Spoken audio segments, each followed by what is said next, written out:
বিশেষে তো আপনাদের এই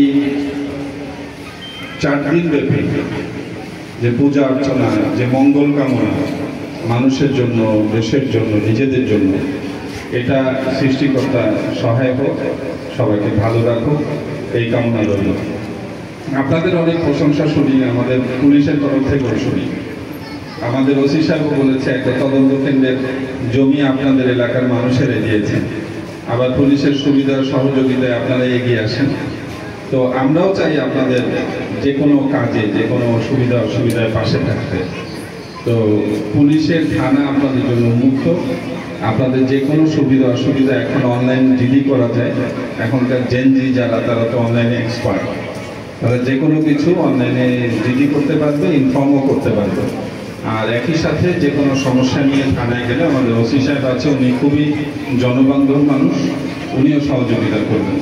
তো আমরা চাই, এখানে এসে দেখেছি আমাদের মুসলিম ভাইয়েরাও আপনাদের পাশাপাশি এখানকার নিরাপত্তা, এখানকার বিভিন্ন কাজের ভলান্টিয়ারি করছে, দেখে ভালো লাগলো। আসলে এটা ধর্ম তো সবারই যার যার ধর্ম থাকবে, আর সব ধর্মই বলে ভালো কিছু করার জন্য। আমি পৃথিবীতে এমন কোনো ধর্ম পাইনি যে মানুষের অমঙ্গলের কথা বলে, দেশের দশের অমঙ্গলের কথা বলে। সব ধর্মই মঙ্গলের কথা বলে। তো আমরা সেই মঙ্গলের দিকে ধাবিত হব। হিন্দু, মুসলিম, খ্রিস্টান, বৌদ্ধ সবাই একসাথেই ধাবিত হব, একসাথেই ভাইয়ের মতো ধাবিত হব। তো আপনাদের জন্য শুভেচ্ছা নিয়ে এলাম, আপনাদের কাছ থেকে শুভেচ্ছা নিয়ে যাচ্ছি। সবাই আমার জন্য আশীর্বাদ করবেন, যেন ভালো থাকি, ভালোভাবে চলতে পারি। সবাইকে ধন্যবাদ।